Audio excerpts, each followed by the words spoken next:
Hello दोस्तों, क्या आपको लगता है कि हाई ब्लड प्रेशर वाले पेशेंट्स के लिए योगा हमेशा सेफ होता है?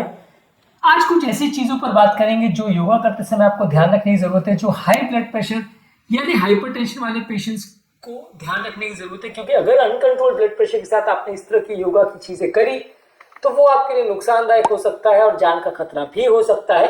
तो आज हम बात करेंगे कि क्यों हाई ब्लड प्रेशर या अनकंट्रोल ब्लड प्रेशर वाले पेशेंट में योगा हमेशा सेफ नहीं होता है। टॉपिक पर जाने से पहले जो लोग हमारे चैनल पर नए हैं उन्हें रिक्वेस्ट करूंगा कि इस तरह के कंटेंट के लिए हमारे चैनल को सब्सक्राइब करें और बेल नोटिफिकेशन भी प्रेस करें। यदि कंटेंट यूजफुल लगता है तो फ्रेंड्स फैमिली के साथ इसे शेयर भी करें, क्योंकि किसी की जिंदगी बचाने और बदलने के लिए उपयोगी हो सकता है।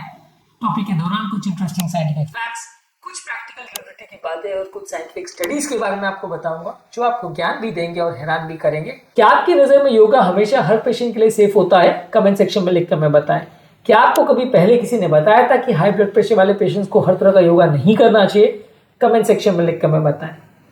योगा के कुछ इंटेंस पोजेस होते हैं जो हाई ब्लड प्रेशर को नुकसान कर सकते हैं। सडनली आपका ब्लड प्रेशर बढ़ सकता है, बॉडी का वीनस रिटर्न बढ़ सकता है और हार्ट पर सडनली लोड पड़ सकता है। यह आपके लिए बहुत अच्छा नहीं है और ऐसे केस में सडनली चक्कर, कमजोरी का एहसास हो सकता है। रिसेंटली हमारे पास एक पेशेंट आए थे जिनको अनकंट्रोल ब्लड प्रेशर का प्रॉब्लम था, 180-110 जैसा बीपी रहता था और वो शीर्षासन या हेड स्टैंड एक्सरसाइज कर रहे थे, जिसकी वजह से सडनली उनको कमजोरी, चक्कर का एहसास हुआ, धड़कन बढ़ गई और उनको इमीडिएट हॉस्पिटल में लाना पड़ा। तो कई बार इस तरह की चीजें हो सकती है।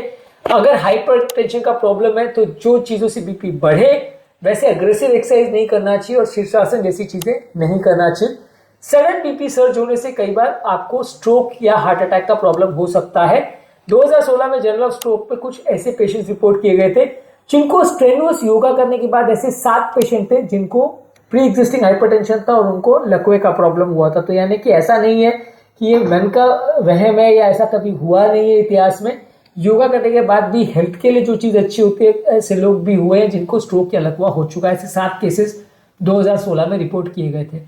इसके अलावा योगा के दौरान जब प्राणायाम में या कुछ अलग अलग जेस्चर्स में आप सांस को रोकते हैं तो एक तरह का वैल्साल्वा मैनूवर होता है।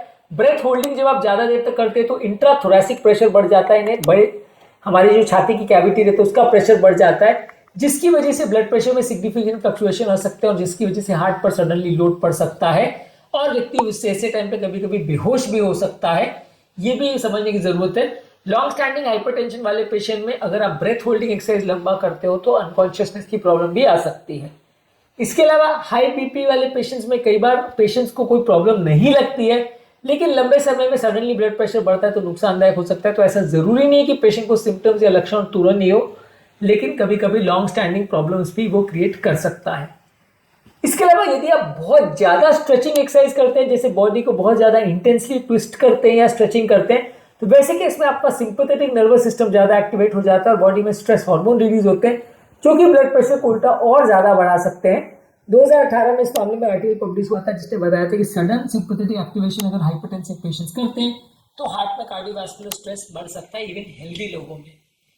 इसके अलावा अलग अलग लोगों में आपके अलग अलग पैटर्न्स हो सकते हैं, इसलिए इसको एग्जैक्टली प्रेडिक्ट कर पाना मुश्किल है कि कौन से पेशेंट में कौन सा प्रॉब्लम होगा भी या नहीं होगा, क्योंकि अलग अलग बॉडी की तासीर अलग होती है, अलग अलग व्यक्ति का बॉडी प्रोफाइल अलग होता है। हाइपरटेंसिव हर पेशेंट के लिए योगा पूरी तरह से मना है ऐसा नहीं है और 100% प्रेडिक्ट कर पाना भी मुश्किल है कि कौन से पेशेंट को योगा से प्रॉब्लम होगी। हाँ, लेकिन ये सडनली कभी कभी अराइज हो सकता है, इसलिए अनकंट्रोल हाइपरटेंशन वाले पेशेंट को कुछ खास एक्सरसाइजेज जैसे शीर्षासन वगैरह जिसमें सर पर प्रेशर आता है वो नहीं करना चाहिए और बहुत अग्रेसिव एक्सरसाइज नहीं करना चाहिए। कई बार योगा करते समय, अग्रेसिव योगा करते समय हाइपरटेंशन वाले पेशेंट को सडन चक्कर आ सकते हैं और बेहोश हो सकते हैं, जिसकी वजह से इंजरीज हो सकती है, माइनर से लेके मेजर ट्रॉमा हो सकता है। तो ये भी ध्यान रखने की जरूरत है। इसके अलावा जब आप रिगरस योगा करते हैं विदाउट एनी सुपरविजन तो हार्ट पर लोड ज्यादा पड़ता है। तो ऐसे लोगों में यदि आप योगा कर रहे हो तो बिना सुपरविजन के नहीं करना चाहिए। बहुत सारी स्टडीज ऐसी हुई है जिन्होंने इस बात को दर्शाया है कि हाइपरटेंसिव पेशेंट जिनका ब्लड प्रेशर अनकंट्रोल रहता है उसको इंटेंस एक्सरसाइज या योगा नहीं करना चाहिए, वैसे में प्रॉब्लम हो सकती है। तो इसलिए ऐसा नहीं है कि ये सारी चीजें मैंने कहा और आपने विश्वास कर लिया। बहुत सारी स्टडीज में इस बारे में आ चुका है आर्टिकल जो इस चीज को साबित करती है कि इस तरह के लोगों में बहुत अग्रेसिव एक्सरसाइज नहीं करना चाहिए। ओवरऑल आपको इस तरह के पेशेंट्स में जेंटल योगा करना चाहिए, वो ज्यादा बेटर रहता है। स्ट्रेस को कम करने वाला योगा करना चाहिए। वो आपके लिए ज्यादा अच्छा रहेगा।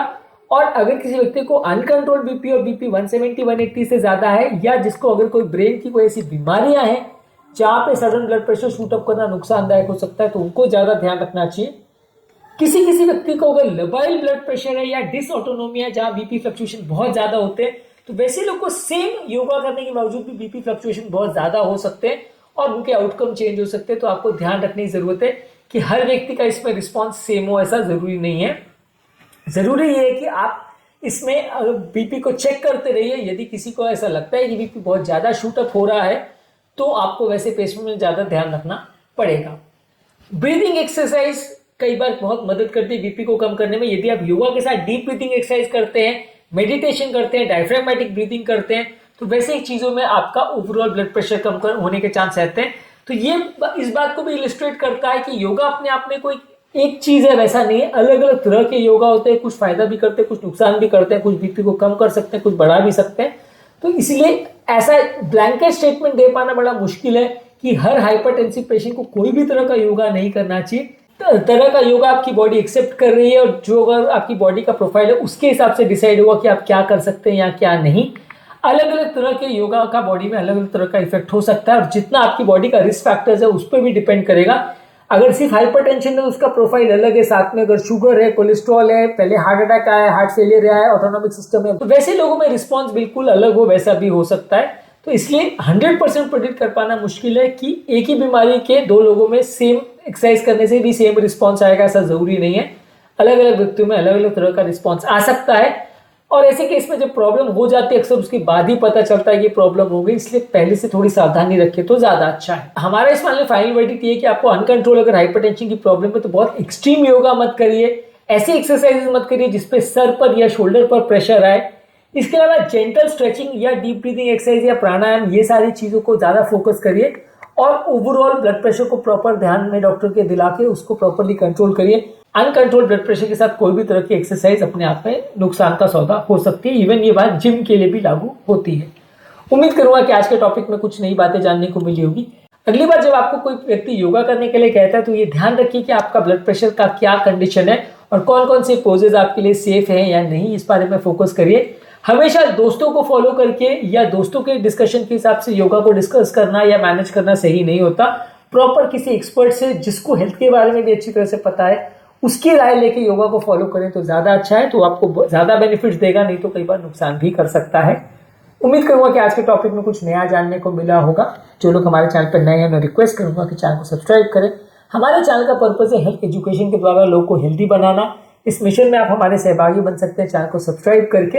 यदि कंटेंट यूजफुल लगे तो फ्रेंड्स फैमिली के साथ इसे शेयर भी करें, क्योंकि किसी की जिंदगी बचाने और बदलने में उपयोगी हो सकता है। आपके कमेंट्स हमें जानने में मदद करते हैं कि आपको हमारा कंटेंट कैसा लग रहा है।